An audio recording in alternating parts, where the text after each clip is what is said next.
It is unbelievable how strong mage hybrid builds are in Elden Ring, but I think they're very misrepresented as well. Sure, everybody knows how strong Moonveil is, but there's so much more that makes mage hybrid both very powerful as well as very nuanced. And that's what we're going to talk about today. We're going to do something a little bit novel and have what might be considered a little bit of a yap session about all the different things that make a mage hybrid so powerful, and in my opinion, vying for the best build you can run in Invasions. But before that, please consider liking and subscribing to stop Zactan from releasing the Parika rap onto Spotify. He'll certainly take the #1 spot on the charts. Thank you. It's kind of overwhelming to choose a place to start when it comes to this build, because there's so many things you can point at and say are amazing.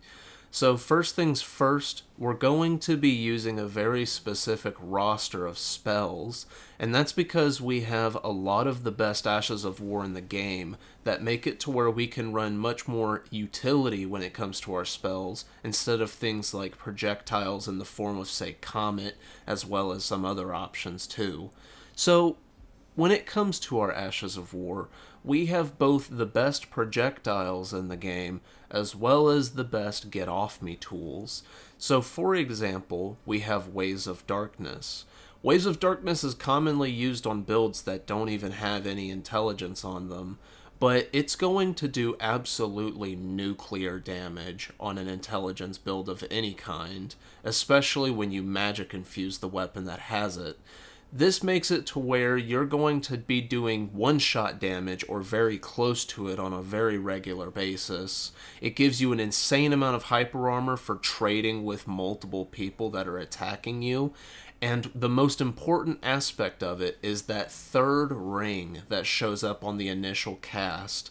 This gives you a plentiful amount of time to be able to do what you're trying to do, whether that be heal or drink a blue. It really is endless, the amount of things that you can do with that little bit of extra time that it gives you. There's also Moonveil. Now, Moonveil is not uniquely a get-off-me tool. It's just so strong that it can double as that purpose too. The horizontal version of Transient Moonlight, which is the R1 version of the Ash of War, is very adept at hitting multiple people due to its large hitbox. And when you're one-handing Moonveil, it also true combos into both an R1 and an R2. And that's the other thing as well, is that we have also the best projectile Ashes of War in the game. And once again, a very big part of that is Moonveil. The R2 version of Transient Moonlight is absolutely spectacular.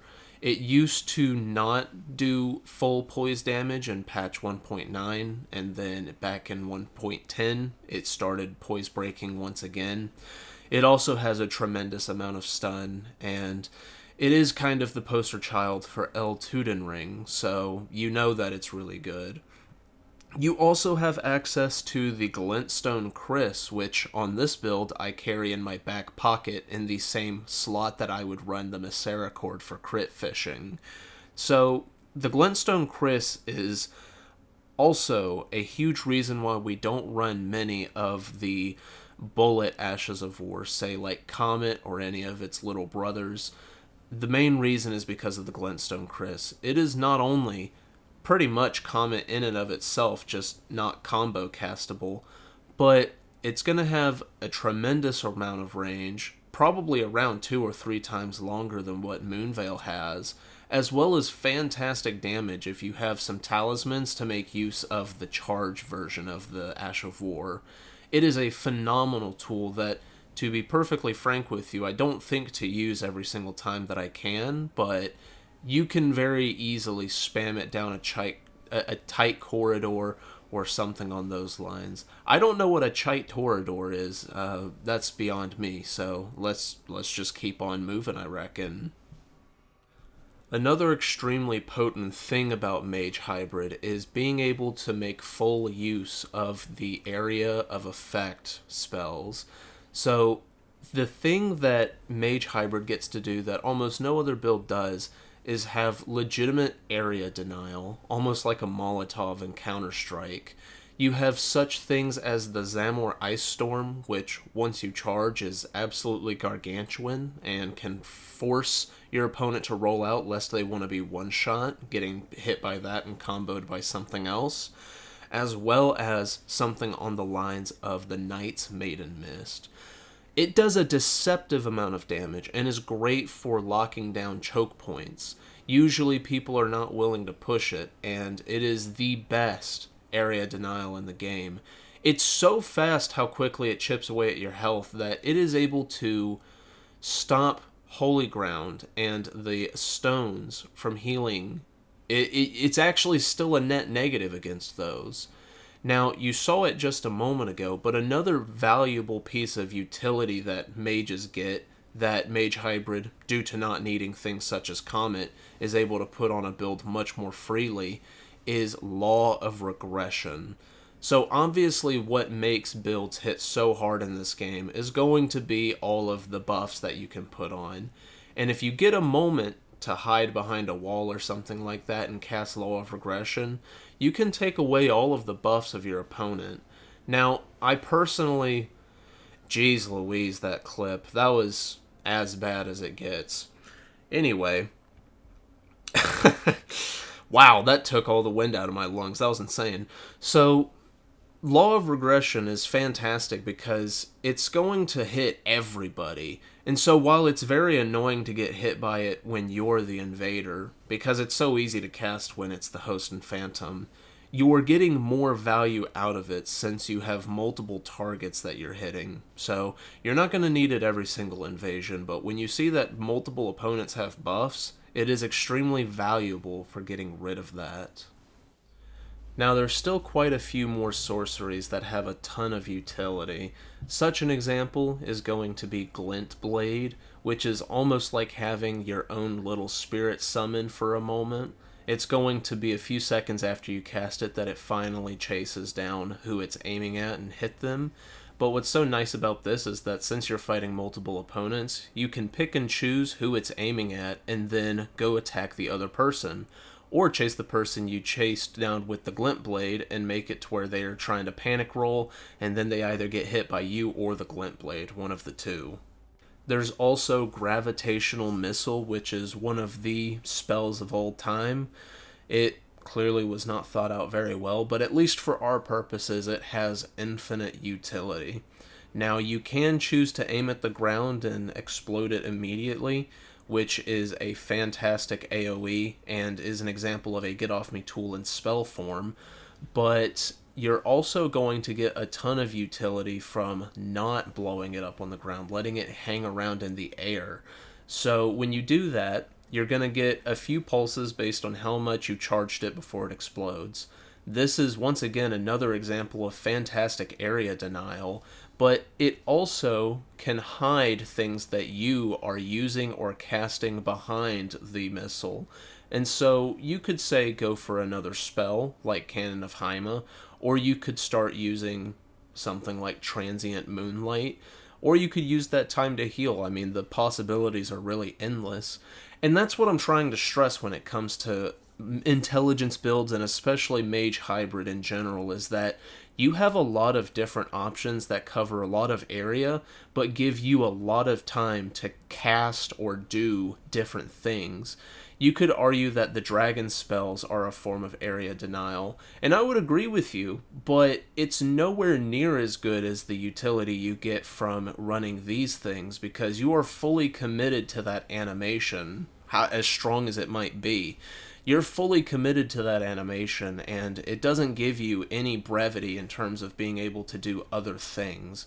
So, in my personal opinion, well, I mean, I almost want to say factually, a Mage Hybrid is going to have the best utility when it comes to area denial as well as AoEs. Now, the build is called Mage Hybrid for a reason, or sometimes you'll see people call it Intelligence Quality.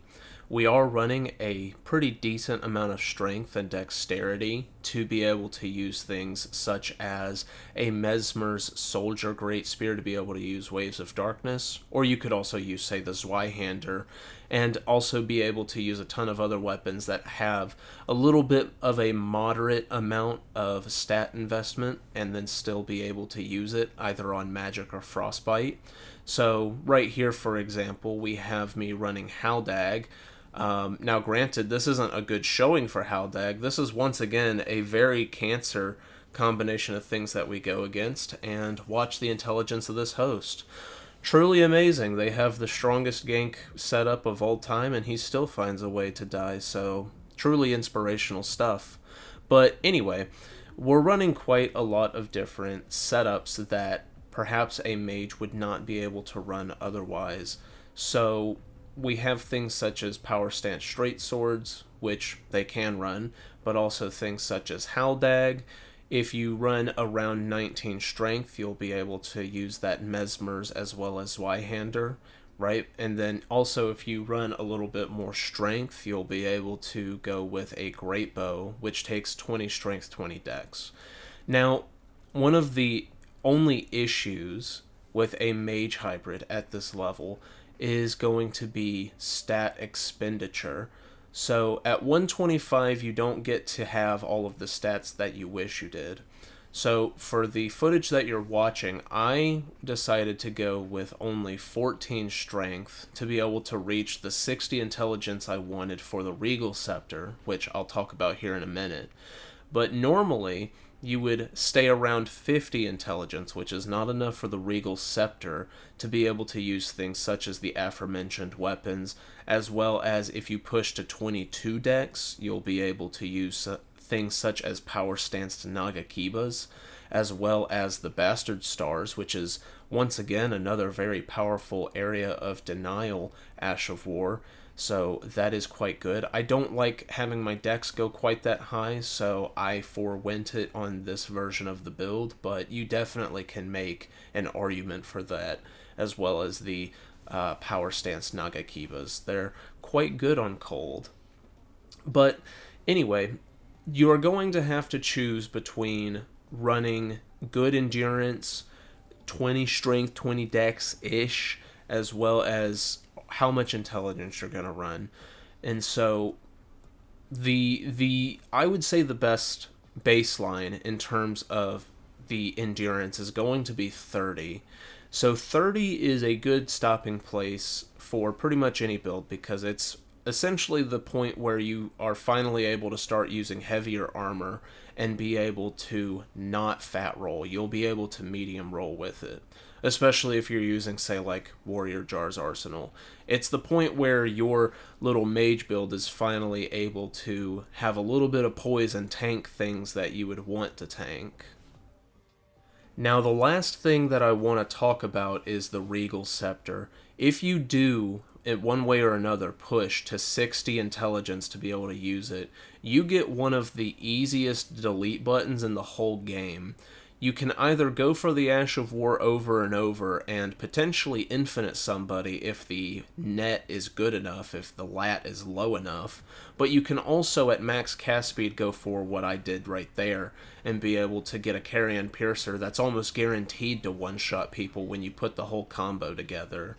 And then also something that I'm running for fun, it's not the most optimal thing, but it is quite enjoyable, is the Carrion Cross, as I believe Saint Riot has coined the term. Essentially, if you're at max cast speed, Carrion Greatsword will go into Carrion Piercer, which is very neat, and it makes for very cool clips. So believe it or not, an intelligent build can do intelligent things. Now, to end the video, we're just going to enjoy, once again, another assassination attempt to bring down one of Miyazaki's henchmen that Antebellum is carrying out. This is insane. This is unfounded. This should not be allowed online, but here we are in the Eldong Wrongs. Normally, I try to roll over and over, but we throw caution to the wind, because I realize that we just need to do him dirty. So With that being said, I hope you enjoyed today's video, and I will see you guys in the next one. Have a good day, everyone. Peace.